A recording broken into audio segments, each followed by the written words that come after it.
Hello guys, babalik tayo sa ating channel. Ito guys, sa mga hindi pa po nakasubscribe sa ating channel, wag na po natin kalimutang mag-subscribe yan para po sa latest update natin. Guys, ngayong December, ito na yung pinaka-update natin ngayon dito kay Infinix. So yan, umpisa na po tayo guys sa mga naghahanap dyan ng cellphone na pangregalo, personal phone, at syempre guys, gaming phone. Usapang Infinix po tayo guys, yan, pagka mga gaming phone. So ito, pakita ko po sa inyo.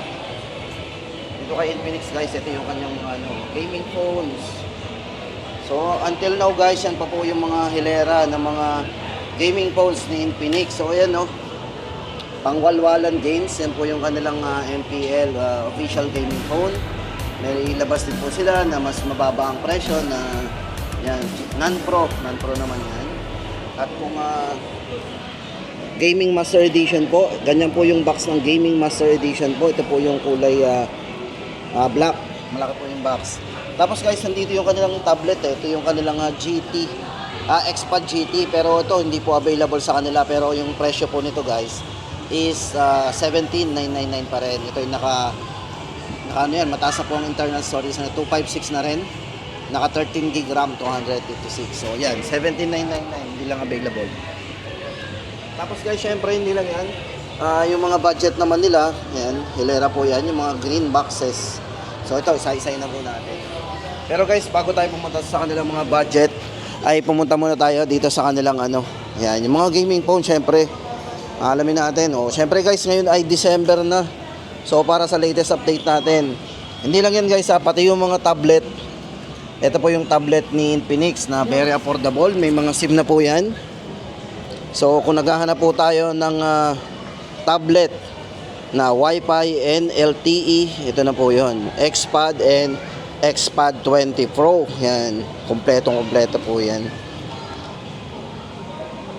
Ito na guys, umpisahan na natin dito sa gaming phone. Umpisahan na po natin dito kay Infinix. Unahin po natin ang kanilang GT30 Pro. Ayan, para sa GT30 Pro. So ito guys, until now, ito pa rin yung pinaka hot selling po nila pagdating sa mga gaming phone. Official gaming phone po kasi ang kanilang GT30 Pro. 5G po to guys Hindi lang basta 5G, ito po ay naka 5.5G. Yan, hindi ko lang po guys may papakita sa inyo yung kulay black nito kasi nga po ang kanilang display ay kulay shadow ash o yung gray. Yan, tapos kung kulay white naman, meron po silang kulay white dito, pero ito pong ganito po yung kulay white.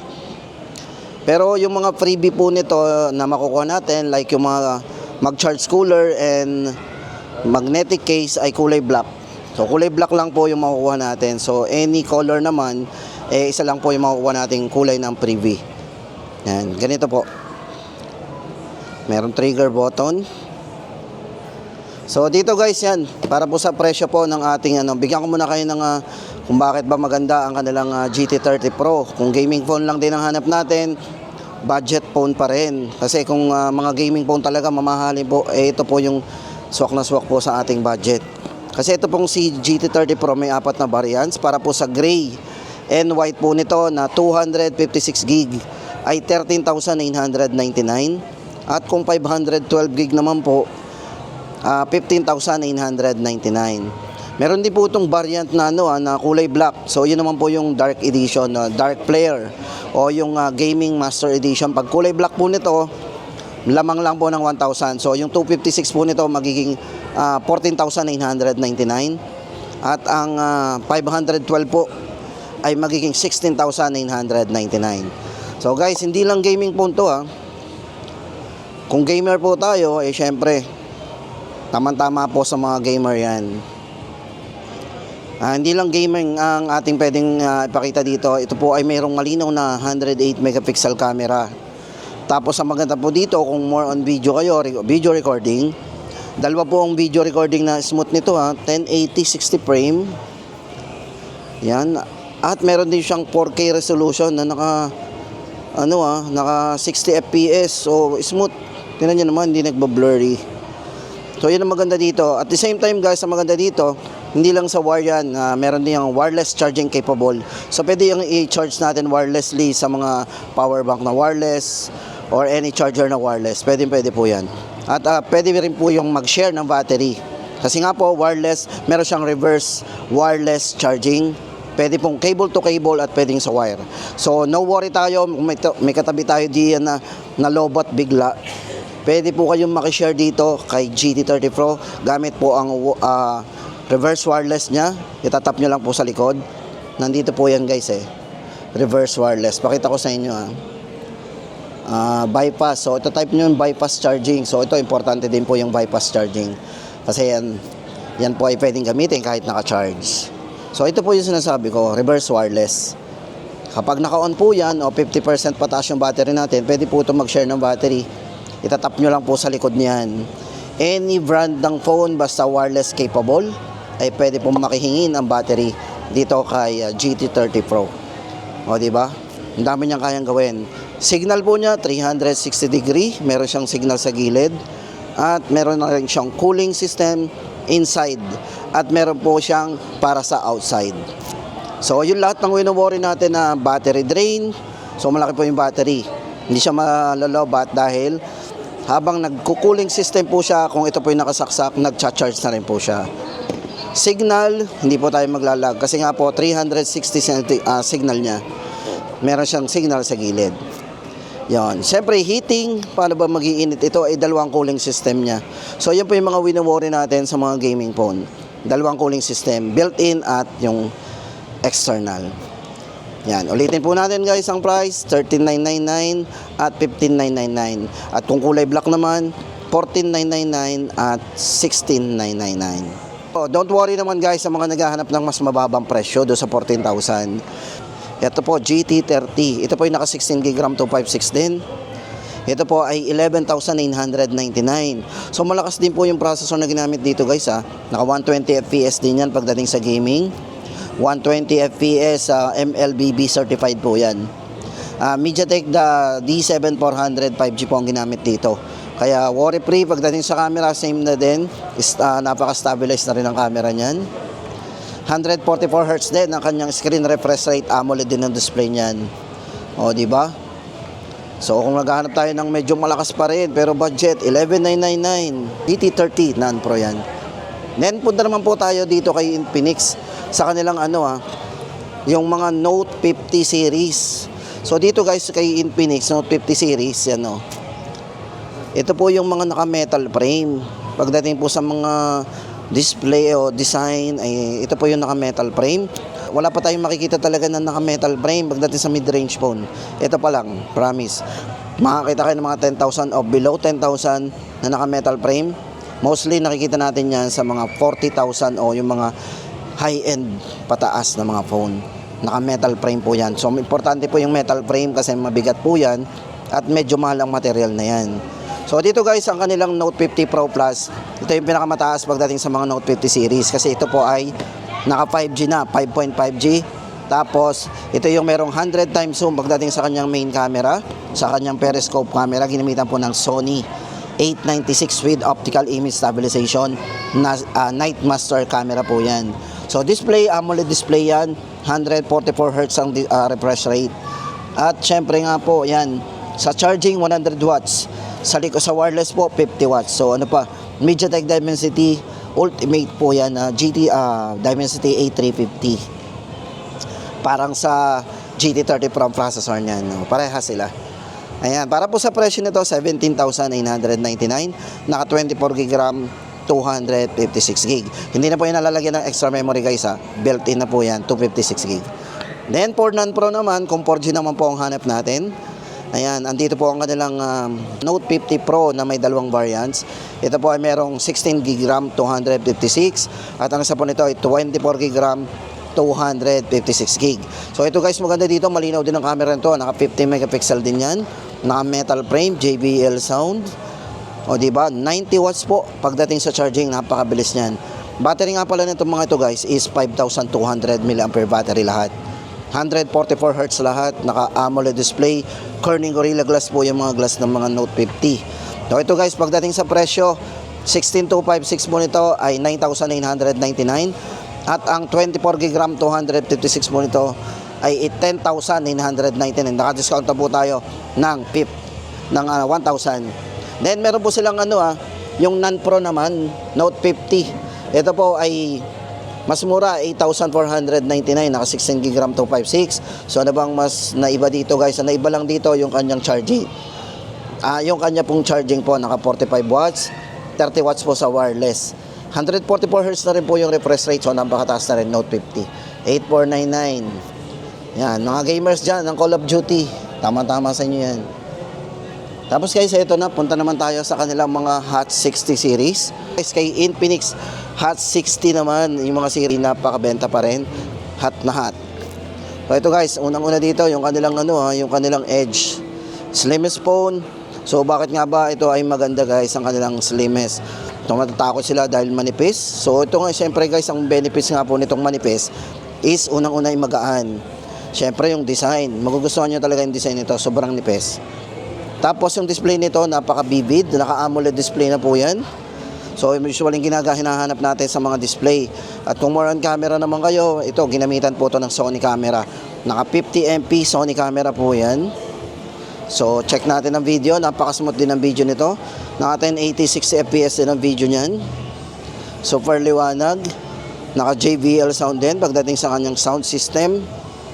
O, di ba? Meron na rin po yung Ultralink, free call, free text po. So, pwede po nating magamit yung mga Ultralink sa mga Smart Series, Smart 10 at Hot 60 series po. Ay pwede. Naka-NFC na rin po yan. Kaya meron po tayong mga ganito guys. Yan po ay pagka mapakita niya yung NFC. AI eraser. Pag tinap ko po siyang ganan, mag-aano po yan.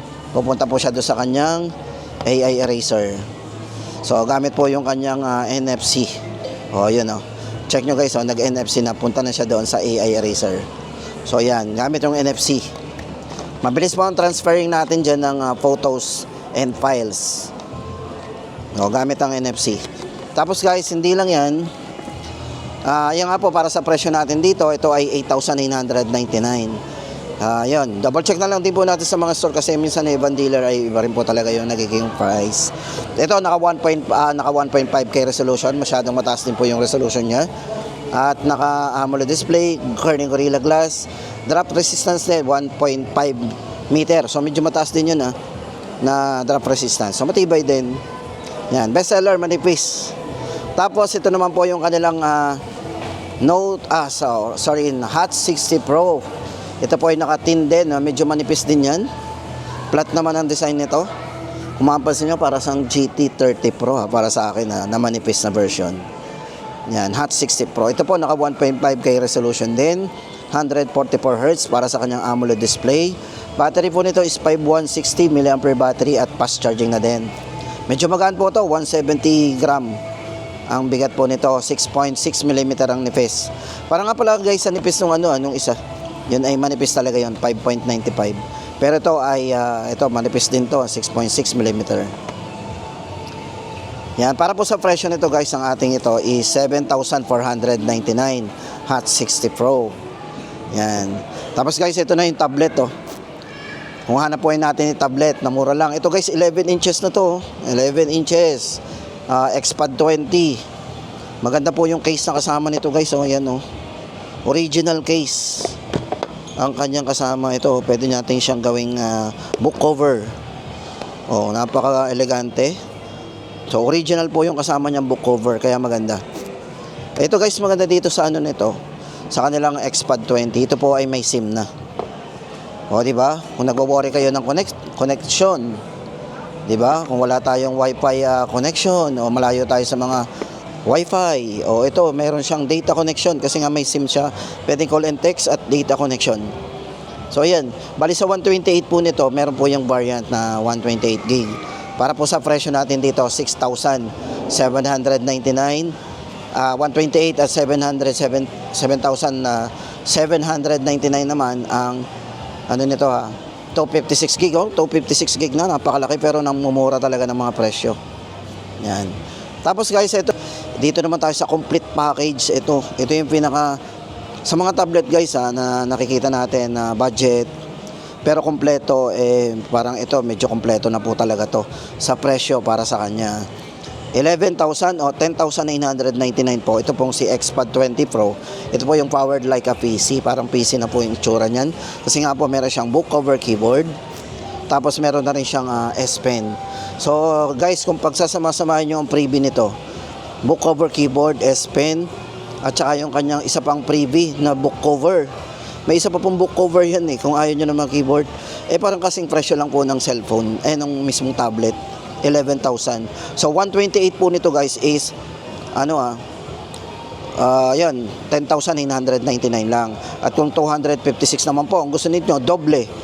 Nag-add lang kayo ng 2,000, 12,999. Grabe, kompleto. 12 inches, 2K resolution, smooth na rin, 90 Hz na rin ang refresh rate.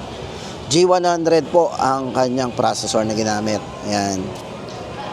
Tablet na hanap natin. At syempre guys, doon naman tayo sa kanilang mga Eto, dito naman tayo guys sa kanilang mga green boxes o naka-sale. Check muna natin guys, hanap tayo ng box. At para naman guys sa mga budget ni Infinix, ito ang kanilang Smart 10. Pero guys, dito ang display nila ay yung kanilang dalawa lang. Wala dito yung 256GB. Pero bigyan ko na rin po kayo ng idea do sa presyo ng 256GB. Ito guys ang kanilang 64GB na variant. Ito 64. Para po sa presyo nito, 3,299. Ito po ay naka 3GB RAM, 64 o 6GB RAM, 64GB internal storage. Ayan. Siyempre guys, maganda dito, naka IP64 na rin, dust and water resistance, 120Hz na rin po yung screen refresh rate, very smooth na rin, at malakas ang volume, 300% volume yan. O, di ba? 3,299.64. Then meron din silang 128 po nito, 3,999. At ang 256 po na variant nito, siyempre guys, 4,499 naman. Tapos guys, ito, dito naman sa Hot 60i, for Hot 60i naman, ito naman yung mga tatlong variants din. Ito guys, maganda dito sa bagong Hot 60i, naka 45 watts na po yan. Pagdating sa charging, mabilis. 5160 mAh battery. Meron din yung 5-year of durable battery. So matibay ang battery natin. Ito po ay merong 128. So ito pong kanyang 128GB na variant to, 5,499 po ang price natin dito. 128. Then yung isa naman po nitong 256 o yung 4GB RAM 256. Yan. Bali 4 plus 4 po ang RAM nito. So meron siyang 8GB maximum RAM 256. Price naman natin dito guys is 5,899 o ganon. Yung presyo natin dito. 5,799 yun, mga 5,799. Tapos, ang kanya namang 16GB RAM 256 ay 6,499. So guys, ito yung tatlong variants ng Hot 60i. Then, meron din pong nilabas dito si Infinix, ang kanila pong Hot 60 5G. Ito guys, ito naman yung kanilang Hot 60 5G. Ito po ay naka 16GB RAM 256 din. Yan. Processor na ginamit dito is MediaTek D7060 5G. At meron na rin 5-year of fluency protection. Yan. Para po sa kanyang battery, 5,200 mAh battery. Naka-NFC na rin po yan. Siyempre guys, maganda dito is naka 5G na nga po. Mabilis ang ating transfer ng uploading and downloading once na makakonect kayo sa 5G. So dito guys, price natin dito is 7,999. Yan, Hot 60 5G. Sa ngayon guys, yan na, ngayong December. Yan na po yung mga asahan nating presyo dito kay Infinix. Kaya kung kayo po ay nagpaplano palang bumili, sana guys is nakatulong yung ating mga update na to ng video. Yan, kung ang bet natin, especially guys sa mga Infinix fanatics, so yung mga mahilig kay Infinix, yan na po yung pinaka-update natin sa kanya ngayon. So ayun guys, maraming salamat at don't forget po sa pag-subscribe sa ating channel.